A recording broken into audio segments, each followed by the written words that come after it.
My God, Fumia, pinaiyak mo kaming lahat. Alam kong hindi lang ako ang pinaiyak ni Fumia. Hello! Fuck! This is Miko Poge! So ngayon, magkakaroon ako ng reaction video sa ginawa ni Fumia. My God! My God, Fumia, pinaiyak mo kaming lahat. Alam kong hindi lang ako ang pinaiyak ni Fumia. Tayong lahat, alam kong na-witness din natin lahat. So ngayon, magkakaroon ako ng reaction video. Pero, ang video na ito is hindi ko siya pwedeng ipi-play dito. Kasi the last time when I had the video from PBB, ayan, na-copyright ako. So now, let us all listen. Maglagay lang ako ng picture, pero makinig tayo sa lahat ng sasabihin nila. Baka ang audio hindi na ako ma-copyright. So now, let's go! So ito pala, ang pinaka gusto ko na dialogue ni Fumia is that his dream is my dream, and that's for Yum Yum. My God! So ito na. Let's all listen. Listen na lang tayo dahil hindi tayo pwede manood together. Okay. Ang magdidesisyon na maging automatically nominated ay kukunin ang puting telang ito.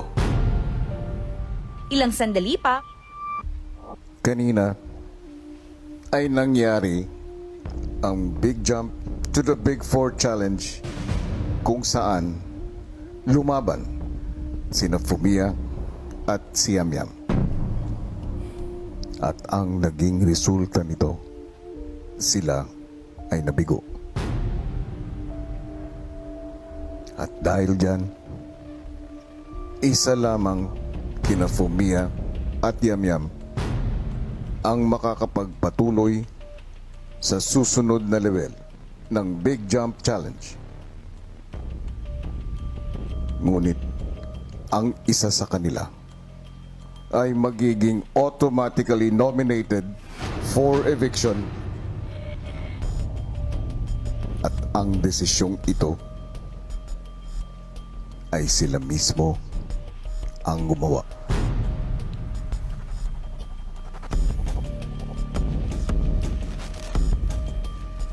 Fumia, Yum Yum, kung ano man ang inyong naging desisyon, ipaalam nyo na ito sa lahat ngayon.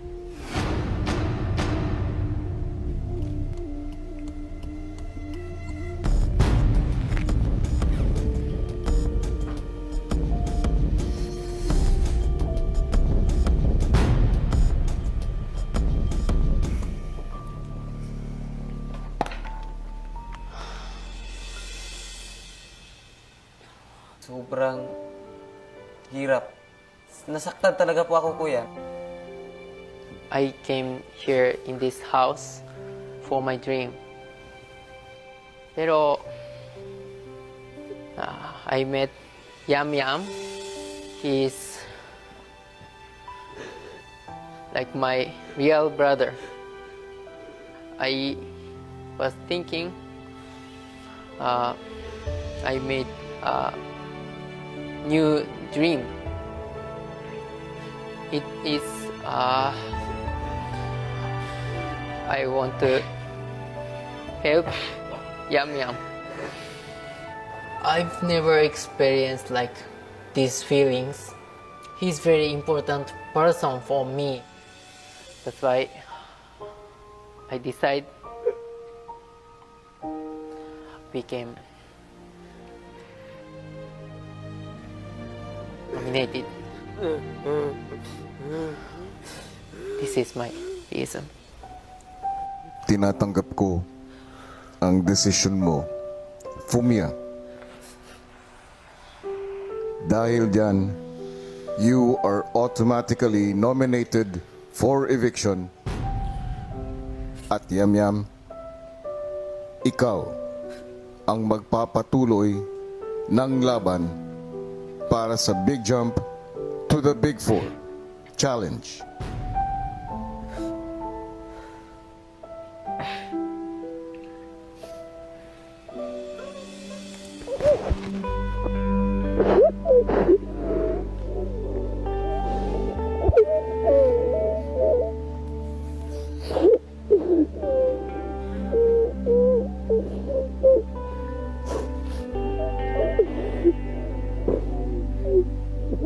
napakabait ni Fumiya na nag-give way siya for Yam Yam. Napaka-selfless niya.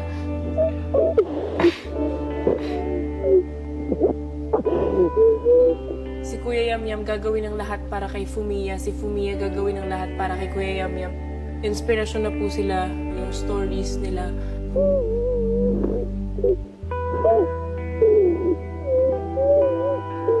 Ako yung patuloy na lalaban. His dream is also my dream. Ko. Actually, umiyak na ako kagabi.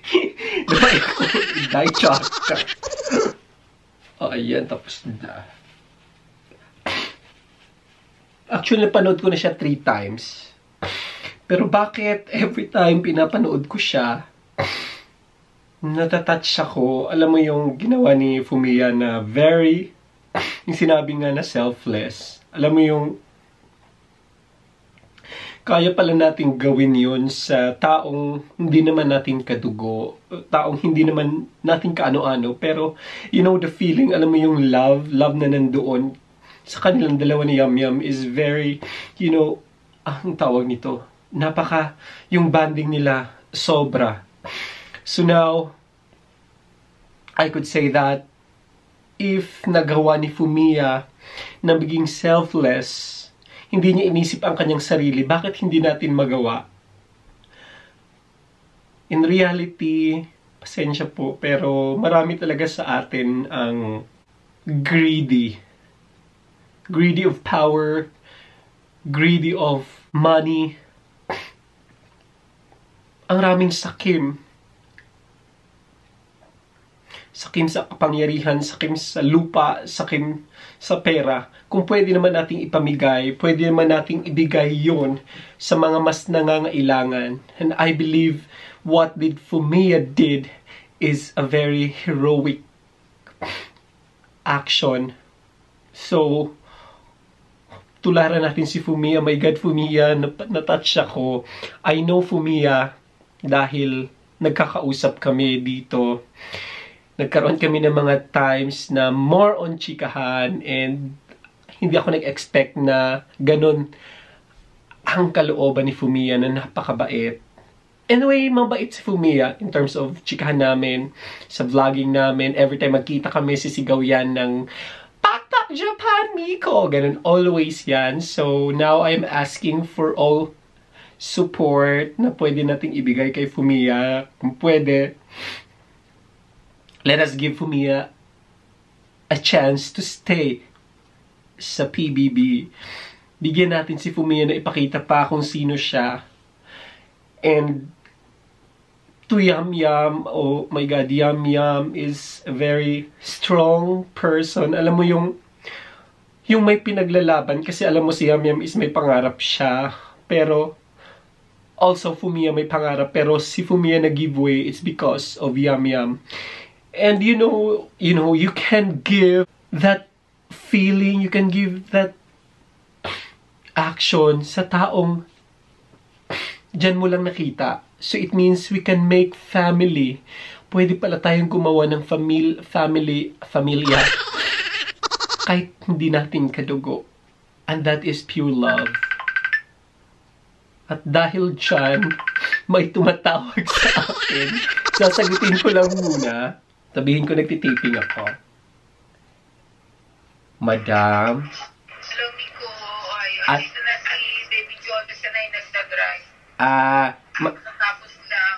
Ng kanyang ano? Miko, Po. matanong ko pala, nag-aligaga yung kapatid Laila. Opo. Yung sister niya. May nagturo daw na meron daw tulong ang OWA pag may mga namatay na ganyang Pilipino rito. Totoo ba yun? Tatawagan ko si Sir Alden, madam. Oh, sige, oo. Sige Kasi, po. sabi ko, alam ko yun pa, yung OWA daw, may tulong daw. Tatawagan ko, madam. Pag insured lang yata ng OWA yun di ba? Yung mga Sa Philippines, I don't know, dito madam tawagan ko, pero I believe kung i-process sa Philippines. Okay. Oo, sige. Sige po. Oo, sige. Dito pakitanong. Opo, tapos Hindi naman kailangan talaga. Marami akong kilalang nawala, hindi naman sa OWA Di Opo. Sige, Miko, pwede pakikano. Sige, madam. Tawagan ko ngayon, madam. Tapusin ko lang tong shooting. Nagtitaping ako. Oo, kasi baka mamaya kala, tumanggap ako. Tawagan ko, madam, ha? Salamat. Sige po. Sige po. Salamat. Thank you. Sige po. Ayan, intermission talaga. Ay! Kaloka. Oo, so kasi merong kaming kaibigan na namatay. So, sad to say, huwag natin pag-usapan. So, no, eto nga. We can give love, care, respect to someone na hindi natin kadugo. Pwede natin yung ibigay kahit kanino. Kaya now, Fumiya and Yum Yum shows na we can make a difference. Why we can't love each other? Why we can't care each other? If pwede naman pala natin gawin. So this is about time for us na magkaisa. This is about time for us na maging united as one. Para wala na yung mga bitterness, wala na yung hatred. Puro na lang love and laughter and good vibes. Ganun siguro ang pinaka-the best na gawin natin. Fumiya and Yum Yum, good luck sa inyong dalawa. And I know people will support you both, Fumiya and me. I know you, Fumiya. So, Yum Yum, even hindi ko kilala, I know, napakabait ni Yum Yum. So, Yum Yum and Fumiya, ipaglaban nyo ang inyong mga pangarap dyan sa PBB, and I'm hoping na maging successful kayo. And with that, spiritual brothers, I now concluding na we can love anybody unconditionally. Maraming salamat sa inyong lahat. This is Miko Poge! Pakpak Japan! Bye! Maraming salamat for watching. Follow me on my Instagram, Facebook, and Twitter at Miko Poge! Pakpak Japan!